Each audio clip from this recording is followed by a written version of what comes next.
volunteerismo, pagkakaisa, sama-samang pag-asenso, kaunlaran, edukasyon, tiyaga at sipag, pangarap, magkakamtan, malasakit, pagpapahalaga, pagmamahal, bansang Pilipinas, buhay Pilipino, magbabago.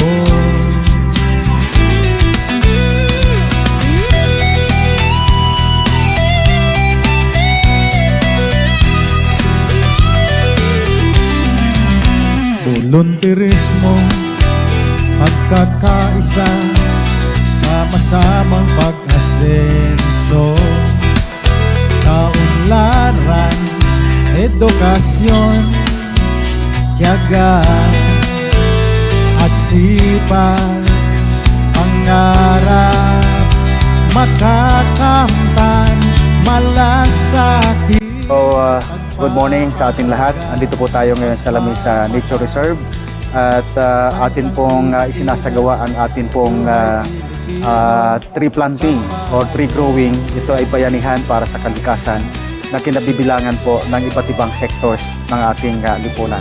So ngayon kasama natin ang ilan sa mga volunteers natin at gusto ko sila na po ang magpakilala. Sir. Po si Sir Ernie Andres from Our Lady of Fatima University, Quezon City Campus. And we are here under our Administrative Dean, Ramonita Salazar. Kami po ay, we are delighted to be invited to volunteer to take care of our environment. Especially Our Lady of Fatima University is about to celebrate its 60th year. So it is part of our university endeavor to really look for some significant and relevant engaging community work, especially just like this na meron tayong pangangalaga sa ating kalikasan. Alam naman natin na sabi sa pag-aaral po na hindi naman talaga yung COVID-19 that would end the human species, but our problem with climate change. So taking care of our environment would be crucial. Hindi lamang sa Pilipinas, kundi yung awareness towards global awareness para to really preserve and and take care yung ating lipunan at yung survival natin bilang mga tao. Kaya napaka-engaging at napaka-relevant po ng inyong endeavor. Maraming salamat po. At nawa po, mas madami pa po tayong magawang ganitong mga programa providing awareness sa mas maraming tao. Yes. Kayo naman po. Good morning. Ako si Majoy Gonzaga Tupas and nandito kami para mag-volunteer ng aming we represent our university, Our Lady of Fatima University, and with our dean, si Ma'am Ramonita Salazar. And nandito kami to volunteer. This is part of our volunteerism in our university to be able to help the community. So we are very thankful na nandito ang organization na to, that we are able to extend yung aming tulong in terms of the climate change. Yeah. Okay, Ano thank po you. ang masasabi ninyo with the collaboration, partnership between the uniformed personnel? Unang-una napaka-generous nyo po, especially extending this program to academe sa Our Lady of Fatima University. Pero napansin ko po, marami pa pong mga ibang sektor na nandito. Yes. All along we thought, ako personally, statement of opinion, all along I thought men in uniform only engage in security matters. Pero somehow it enlightens me more na na isa pala sa mga advocacy nyo yung pangalagaan din yung ating kalikasan. Hindi lang yung protektahan ng mga tao. Kaya maraming salamat po. Kaya Okay, so muli maraming salamat sa ating Our Lady of Fatima University.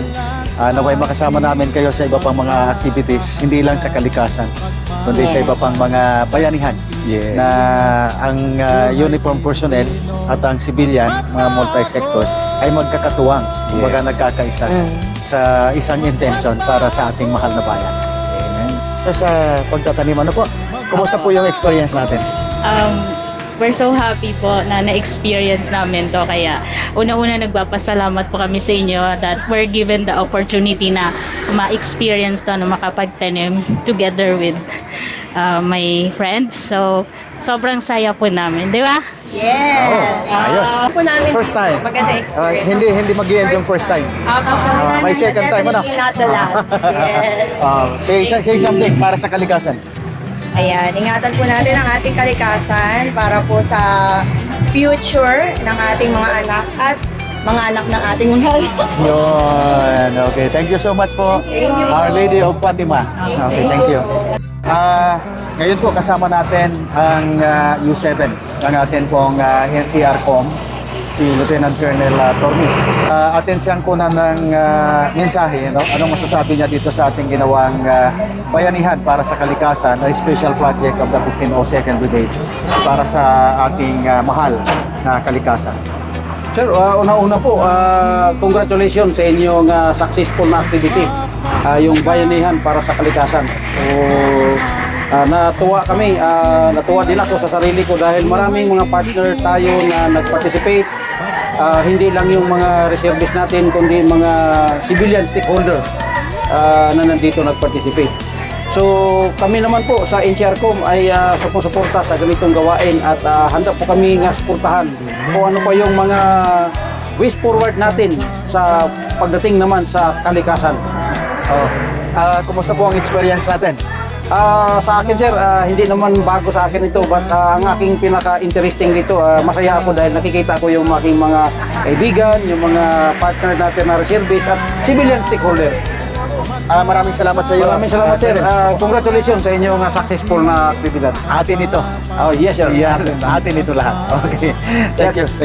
Magandang araw po mga ma'am sir. Ako nga po pala si Police Corporal CJ Pascual from Quezon City Police District Police Station 16. Well, nagpapasalamat po kami sa mga ganitong klaseng activity po in partnership with the Philippine Army kasi alam naman po natin na kailangan po ito ng ating mahal na kalikasan. And on behalf of our station commander po, Police Lieutenant Colonel Timothy Aniway Jr., maraming salamat po sa pag-imbita sa Police Station 16, sir. Nakapagtanim na po kaya? Opo. Kumusta po ang experience natin doon? Well, maganda po yung panahon ngayon. Umayon po sa ating lahat at napakaganda po nung activity doon kasi may mga butas na naka-ready, sir. So, hindi na po nahirapan yung mga tropa na magtanim. Napakagandang activity po ng ginawa natin ngayon. Hindi naman po tayo parating nakakapag-conduct ng mga ganitong klaseng activity. Hindi lang po tayo sa uniform personnel, pati na rin po yung mga civilian nakipag-participate. So, definitely po sana maulit pa. Yeah. Umaga ay mapalad tayo na nakasama ang ating marketing manager ng Lamesa Nature Reserve, si Ma'am Cherry. Ma'am Cherry, kumusta po? Anong masasabi niyo po sa ating activity, yung bayanihan para sa kalikasan? Thank you so much po sa lahat ng participants ngayon sa Lamesa Watershed dahil napatunayan natin ang pagmamahal natin sa kalikasan. Thankful kami dahil maraming participants na nag-participate, naglaan ng time na pumunta dito. Dahil usually yung iba, mas gugustuhin nilang mamasyal or magpahinga na lang sa bahay, magkape-kape, pero mas pinili nila na maglaan ng oras para magtanim ng mga puno para rin sa future generations natin.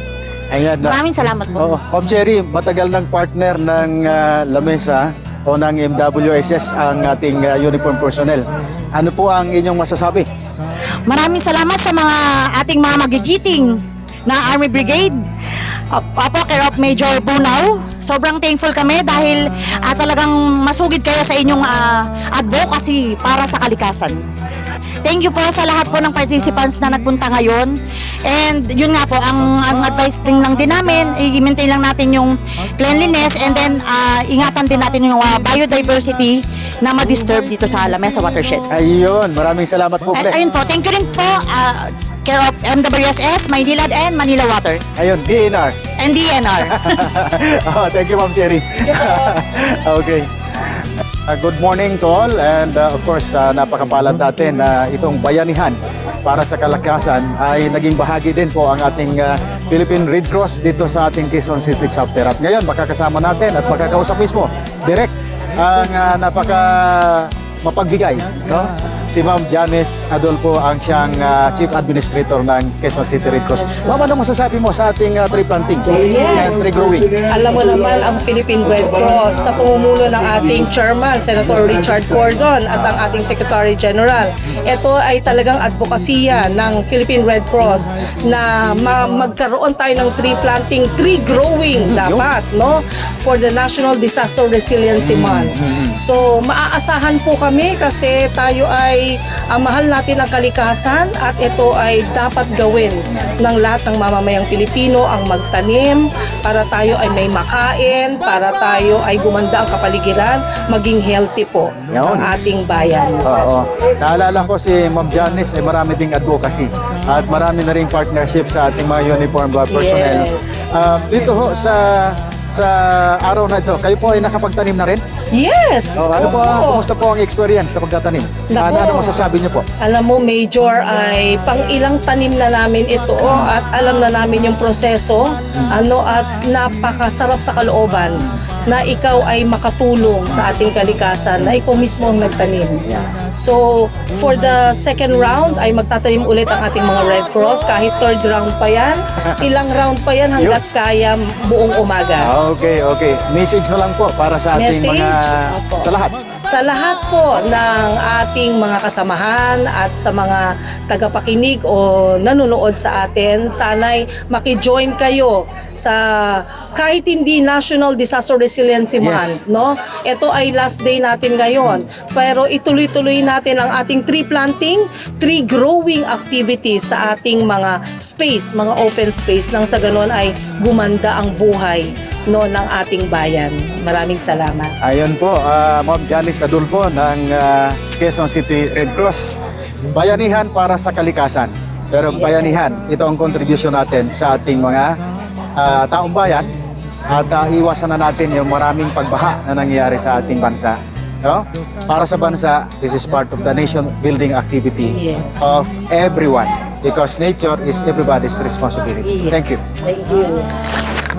Yun. Okay, ngayon ay kasama naman natin ang grupo mula sa Camarin Doctors Hospital. sa Camarin Doctors Hospital at hingan lang natin ng konting mensahe at syempre karanasan sa kanilang pakikiisa dito sa ating project na Bayanihan para sa Kalikasan. Good morning po sa lahat and nagpapasalamat po kami sa Philippine Army po for inviting Camarin Doctors Hospital po para maka-join po dito sa ginawa nating tree planting activity na yearly naman po ay ginagawa po ng Camarin Doctors Hospital as part of our Luntian project. Bilang hospital po, isa rin po sa mga advocacy namin yung maka-join po sa ating environment.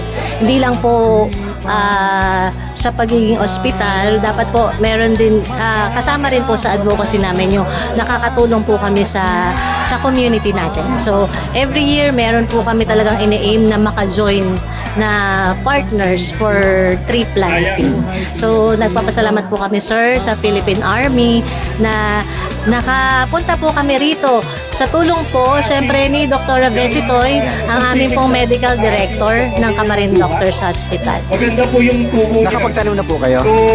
Yes po. Okay, kumusta naman po ang experience nyo ngayon sa pagtatanim? Actually po natutuwa po kami kasi maayos po yung naging takbo ng ating tree planting. Hindi po masyadong malayo yung mga tree planting areas po.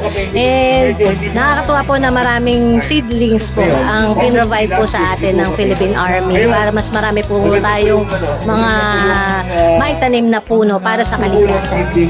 May mensahe po kayo sa ibang mga gusto pang sumama sa atin in the future?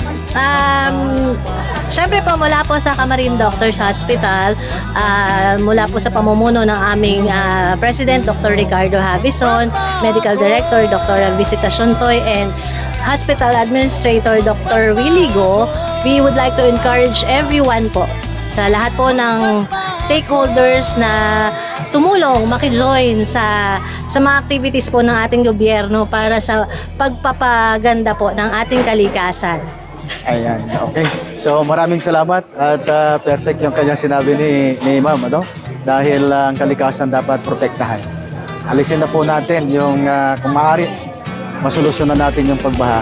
Ang solusyon wala sa baba, nandito ho sa bundok. Okay? Muli po, maraming salamat po. Okay. Thank you, Ma'am. Thank you. Masasabi nyo doon sa ating tree planting? Okay naman po sir. Tapos first thing sa experience, masaya po at nakatulong kami sa kalikasan. Okay. Anong grupo kayo? From Camarines Doctors Hospital po. Oo, marami kayo ha? Yes sir, opo. Sa great experience. At saka nandyan mismo yung doktor natin. Opo. Diba? Yung Kasama po. pinuno, ano? Yes So, po. nakakatuwa at kabaro din pala namin. Yes. No? Dati din siyang nasa uniform personnel. Oo. Ano po masasabi ninyo sa ating ginawa? Ano po, nakakagaan po ng loob kasi kahit po parang ano siya, small act pero in the near future po malaking contribution po. And thank you Do you po. think ito ay makakapagbigay ng solusyon sa atin pong mga kababayan na apektuhan palagi ng baha? Opo, malaking bagay po. Kagaya ng pagkaka-explain po kanina ni Sir Gadison, ano po siya, nakaka-absorb po talaga ng water. Okay. Oo. Kayo mo, may mensahe po kayo sa mga kasamahan, kababayan natin. Maganda po itong ganitong programa po, no? Kasi kami po mga corporate, mga staff, at least po kahit pa paano nagkakaroon po kami ng ambag sa kalikasan. Magjo-join po ba uli kayo sa mga Yes susunod po, na activity? definitely po. Okay, mas marami na. Yes po. Baka buong hospital na. Okay. Oo. Salamat. Oo. Thank you. Okay. Ma'am, kumusta po ang experience? First time namin Oo. talaga pumunta, so Oo. we were all excited. Yes. Tuwan-tuwa, mahusay naman magsipagdig. Pero iba nag-shoot na lang. Oh. Shoot na lang kami doon sa butas. Oh, tama yun. oh. Masaya. Masaya. Yes. Oo, Good job po oo. sa team. Good job sa team. Enjoy. Nag-enjoy pa lahat ng mga sabi ng... Lugaw. Naku, wala pa lugaw. Sige muna. Oo. Hintay lang tayo konti kasi inaayos pa ng ating sponsor. Yeah. Ang experience sa inyong pagtanim o pagsama dito sa aming tree planting. Very enjoy kami. Already senior citizen, 88 years old, nag-enjoy pumunta rito upang magtanim, makatulong sa kalikasan. Ang aming hadikain ay mamumuhay tayo ng masaya, maligaya at walang kapahamakan. Thank you very much po sa inyo. Ayun. Okay. And my daughters of Mary Immaculate. Ayun, the daughters of Mary Immaculate. No? Ilan po kayo lahat na mga nagsipagdalo? 15. 15. Puro mga senior. Ang senior to, 8. 8. Oo. Hindi naman nahirapan. Hindi naman mahirapan. Oo, ng Diyos. Hindi masyado. Hindi na kapagtanim, nagbitbit lang. Nagbitbit. Okay na yun. Kasi may contribution na tayo. Opo. Sa kalikasan. Salamat. Apo, maraming salamat. Okay. Sige po. Thank you. Pakilala naman kayo sa... Ngayon kasama natin ang isa pang participating organization, ang Kaisahang Buhay Foundation sa Quezon City at sa pangunguna ni Ryan. Si Sir Ryan ay isa sa mga social worker and staff ng ating Kaisahang Buhay Foundation. Alamin natin kung kumusta ang naging karanasan nila sa pagtatanim. Kumusta naman po ang karanasan ninyo?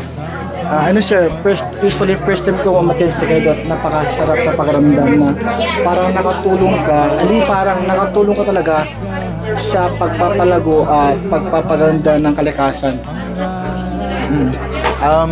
Nakapagtanim na kayo? Opo sir, Kumusta yung experience natin sa pagtatanim?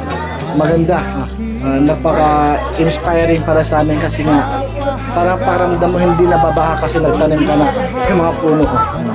Napakadami nang nag-participate, no? Opo, sir, marami Kayo sila. ba ay makakasama uli sa susunod na Opo mga sir, event? magsabi lang po ulit kayo and then we will go.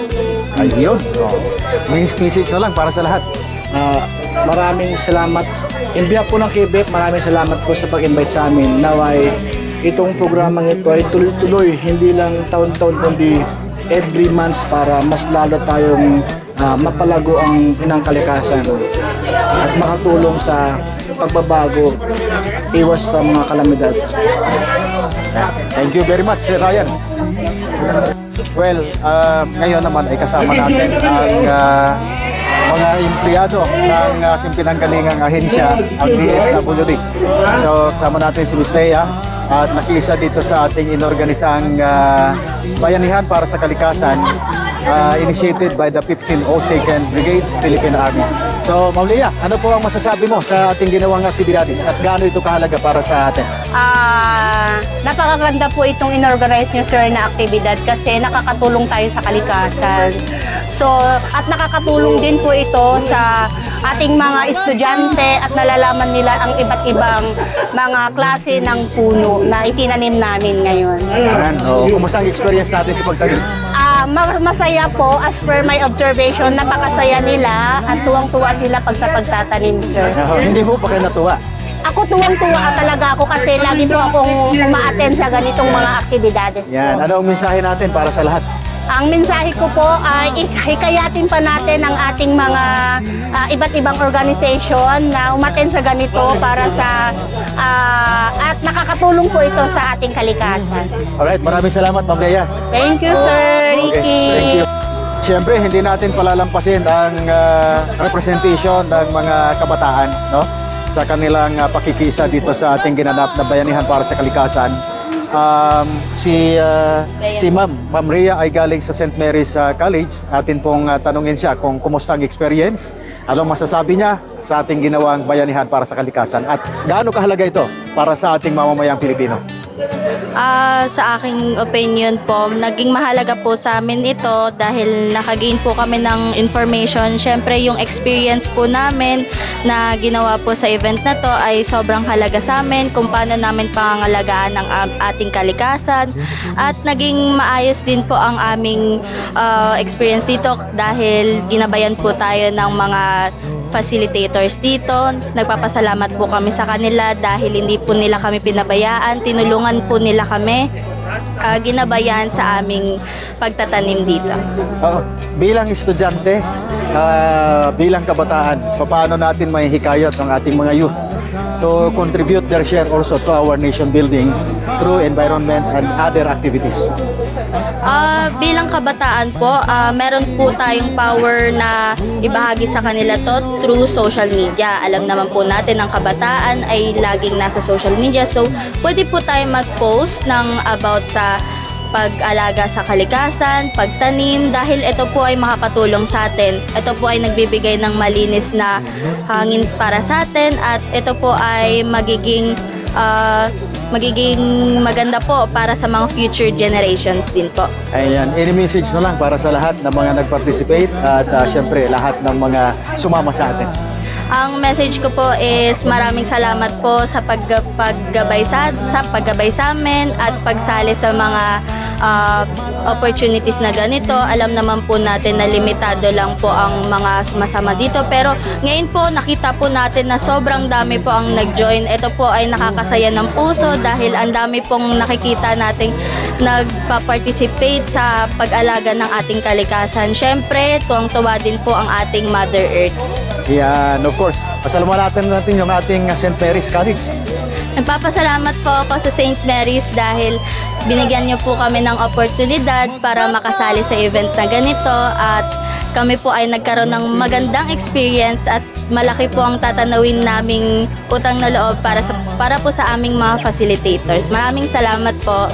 Alright, maraming salamat at thank you, Ma'am Rhea, sa iyong mga message at napakaganda at engage yung mga kabataan. We're hoping that in the future ma-organize natin yung mga kabataan sa St. Mary's and nearby schools to bring them in dito sa ating lamesa ni Joseph. Thank you. Thank you po. Alright, thank you. Okay. Kasama natin si Joshua ngayon from Caritas Manila sa kanilang programang Sleep, no? Alamin natin kung ano ang naging experience at ano ang masasabi niya dito sa ating ginawa at gaano kahalaga ang participation nila bilang kabataan ulit sa ating ginawang bayanihan para sa kalikasan. Yun nga po, bilang isang kabataan po na laki sa syudad, so hindi ko po naranasan yung pagtatanim, hindi katulad sa mga lumaki sa provincial area. So ito po ay isang malaking oportunidad upang maranasan ang magtanim, makatulong sa pagpapalago ng ating nature. And also, recently po, di ba, lumalaganap na po yung mga AI Center Hub.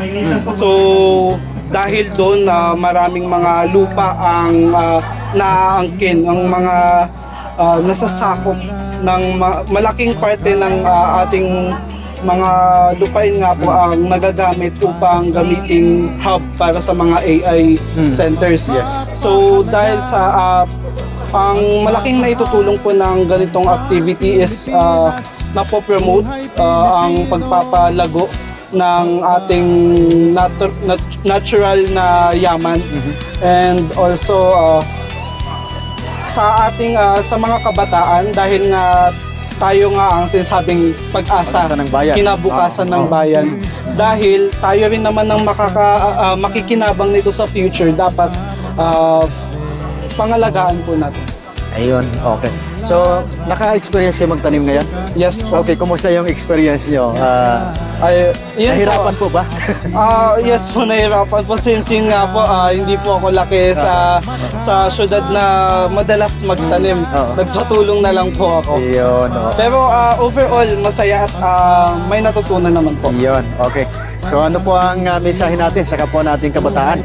Yun po, again, bilang tayo ang kinabukasan ng bayan, tayo ang makikinabang sa ating mundo, sa ating kinatatayuan.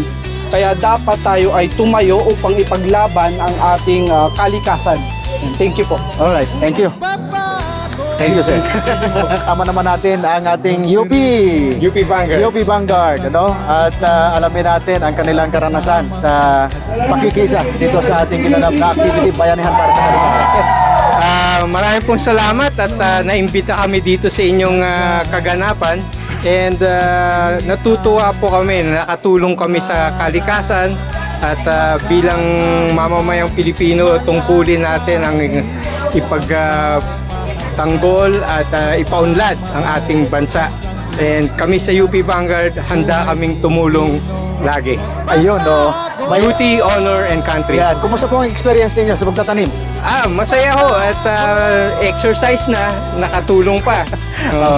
Sa mga pagkakataon po na ganito na nagtitipon-tipon ang mga uniform personnel at saka yung civilian, ano po ang iyong impression? Kasi graduate rin naman kami ng UPROTC, so mga reserve officers din kami. Maganda yung relasyon ng civilian at military, maganda yung ugnayan para sa ikaunlad ng lahat. Na hindi lang puro pang-war, ano? Hindi lang. Maraming aspect ang relasyon na to. Yes. Okay, mensahe na lang po para sa lahat. Para sa lahat, inaanya namin kayo na makihalok din sa mga ganitong events at magtulong-tulong tayo bilang mga Pilipino. Salamat po. Alright, thank you very much, sir. Yes, sir.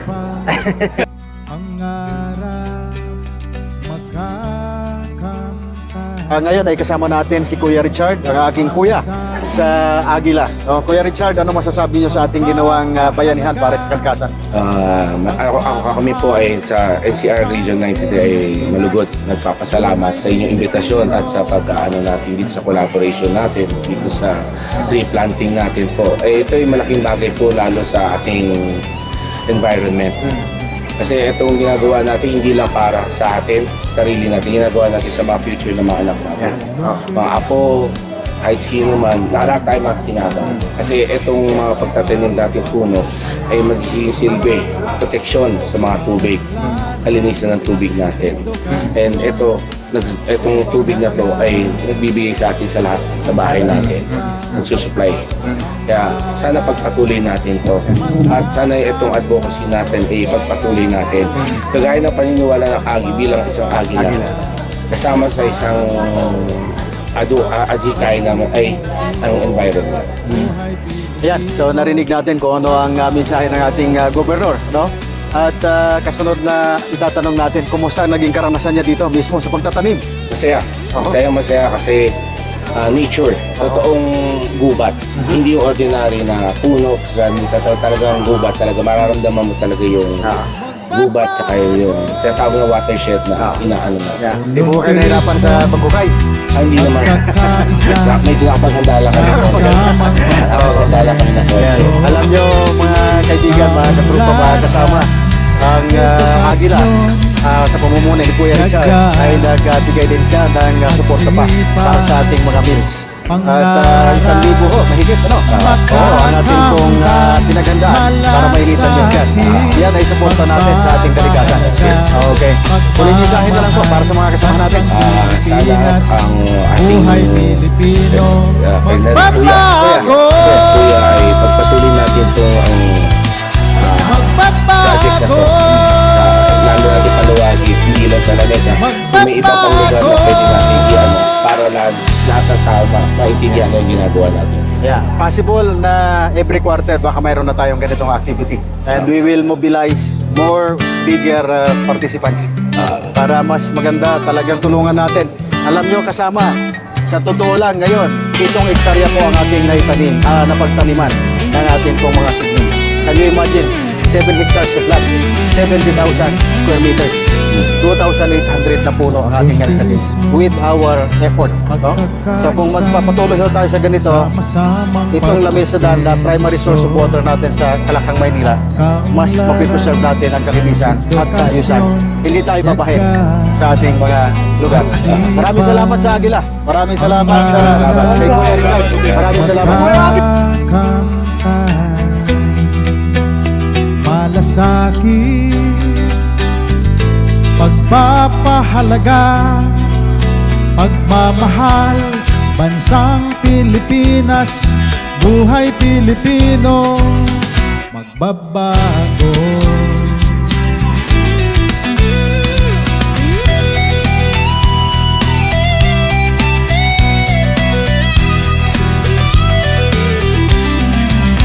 Volunteerismo, pagkakaisa, sama-samang pag-asenso, kaunlaran, edukasyon, tiyaga at sipag.